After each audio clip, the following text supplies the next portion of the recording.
கண்களை சொல்லிக்கலாம். ஆண்டவரே என்னோடு பேசுங்க என்று சொல்லுங்க. நம்முடைய ஆண்டவர் பேசுகிற தேவன். ஆகவே ஆண்டவரே ஸ்தோத்திரம். இன்றைக்கு பிரத்யட்சமாய் ஆண்டவரே நீர் என்னோடு கூட இடைபடணும் என்று சொல்லி ஆண்டவரை நோக்கி பார்க்கலாம். ஹல்லேலூயா, ஹல்லேலூயா. ஸ்தோத்திரம் ஆண்டவரே. அப்பா பிதாவே நோக்கி பார்க்கிறோம் ஆண்டவரே. ஸ்தோத்திரம் கர்த்தாவே. பேசும் தெய்வம் நீ, பேசாத கல்லோ மரமோ நீரல்ல, பேசும் தெய்வம் நீ, என்னை அழைத்தவர் நீ, என்னோடு இருப்பவர் நீ, இயேசுவே இயேசுவே இயேசுவே.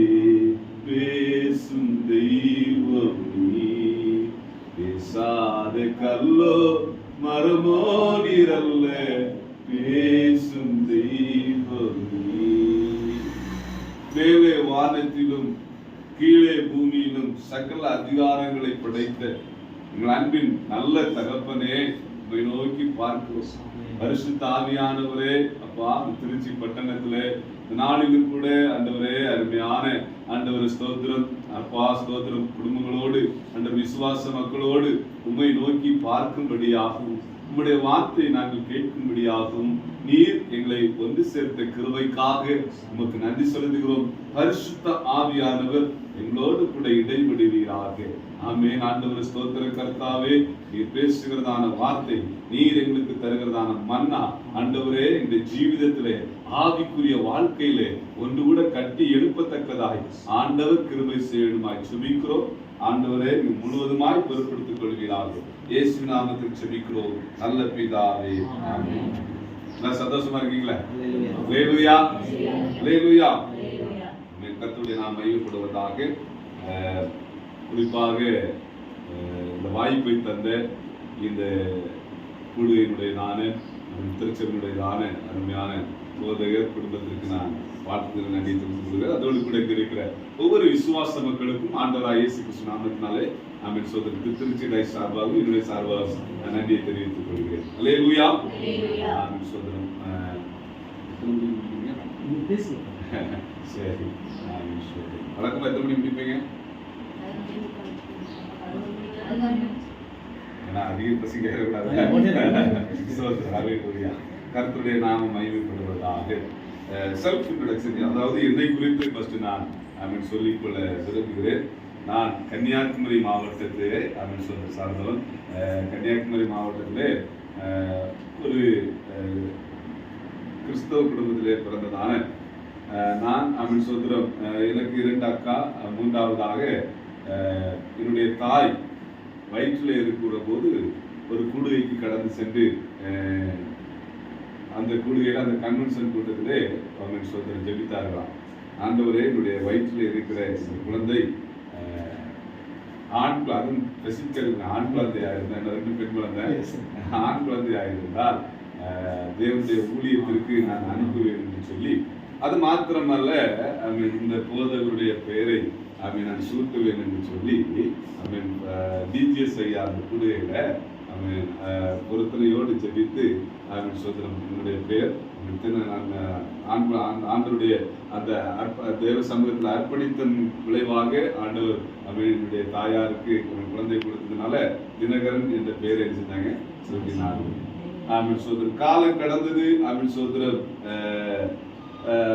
அப்படியே வளர்ந்து இருந்த போது எனக்கு ஊழியத்துக்கு சம்பந்தம் இல்லை, அப்படியே போய்கொண்டிருந்தது.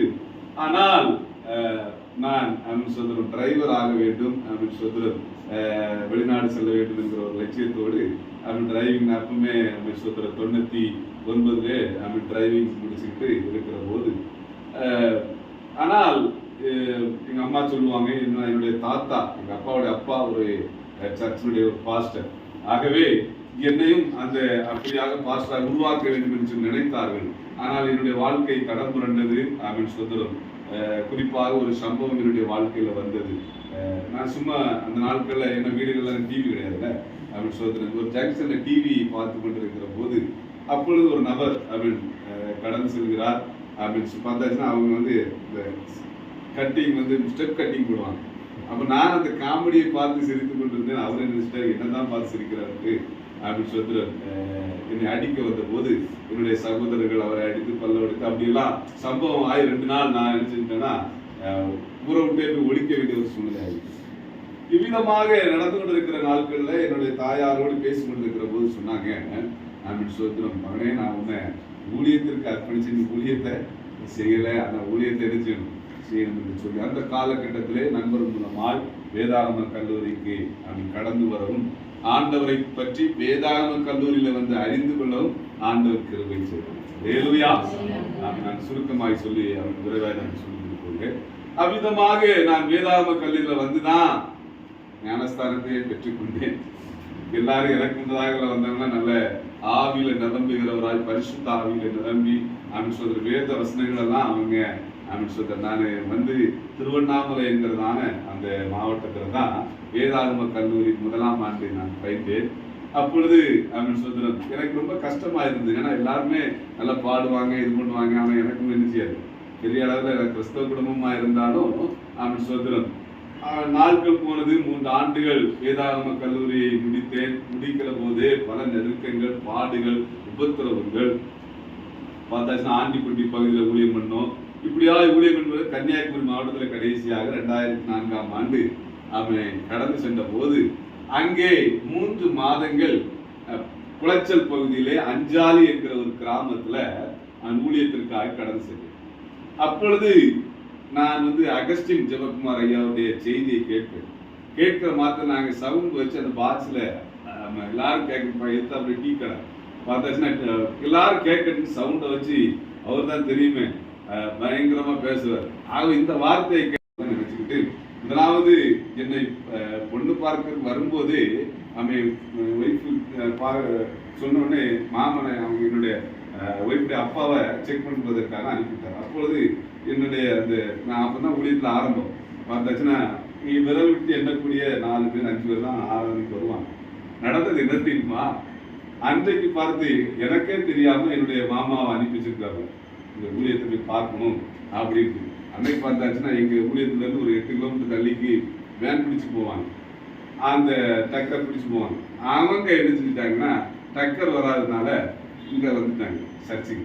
பார்த்தாச்சுன்னா நம்பி வலிக்கிறது. அப்போ பார்த்து என்னுடைய ஒய்ஃபுடைய அப்பா வந்தாரு. அப்ப சொன்னா நீங்க பிரசிடன்ட் கொடுங்க. நான் பிரசங்கத்தை கொடுத்தேன். அவர் பிடித்து போய்விட்டது. அவர் நினைச்சுக்கிட்டாரு இதெல்லாம் அப்படின்னு சொல்றது இதெல்லாம் ஆண்டவர் செய்கிறது. அவன் திருமணம் ஆன போது என்னுடைய மனைவி அவன் சொல்ற அந்த ஆராதனையில் இருந்து கொண்டு ரொம்ப சோர்வாக இருந்தாங்க. நான் அப்ப சொன்னேன், அம்மா என்ன பிடிக்கலையா தெரியும்.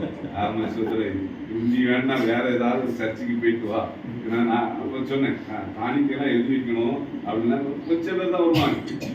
ஆகவே அப்படி நான் கன்னியாகுமரி மாவட்டத்திலே ஊழியத்தை ஆரம்பித்து அமின் சோதரம் கஷ்டப்பட்டு அந்த இடத்துல பாடுகள் அனுபவித்து அமின் சோதரம் ஒரு நாங்க 2 வருஷம் ஆராதனைக்காக இடம் அமின் சோதரம் வாங்கி அந்த ஒத்திக்கு அதாவது லீஸுக்கு எடுப்பாங்கல்ல அது மாதிரி எடுத்தோம். ஆனா ஒரே வருஷத்துல இந்த 2 வருஷம் முடியதுக்குள்ள காலி பண்ணுங்க.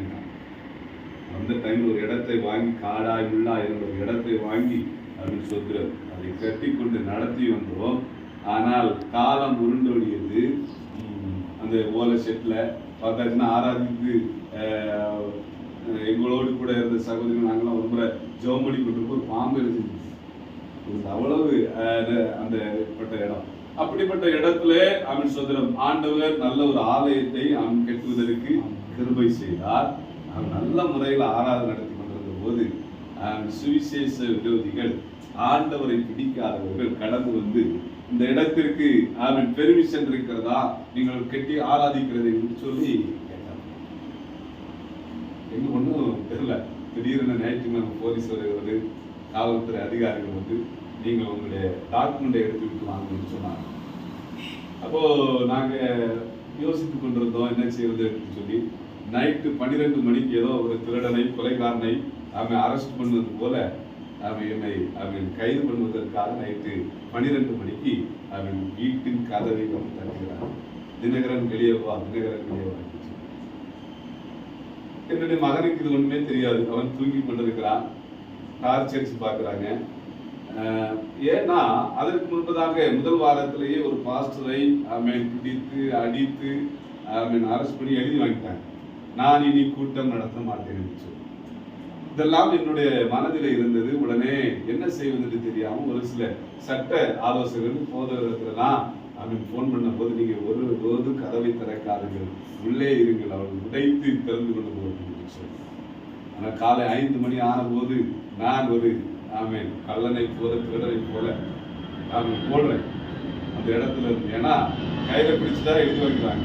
அவங்க அப்படி போய் கடைசியாக பல காவல்துறை, டிஎஸ்பி என்கொயரி, ஆர்டிஓ என்கொயரி, இப்படி எல்லாம் மன உளைச்சல் பாடுகள். என்னுடைய ஒய்ஃபும் எனக்கும் ஒரு நிம்மதி இல்லாத ஒரு ஜீவிதம். விசுவாசிகள் ஒரு பக்கம் நெருக்கம், விசுவாசிகள் ஒரு பக்கம் தாக்குவதாக, இப்படி கால நெருக்கத்தின் மத்தியில தான் நிம்மதியே இருக்காது.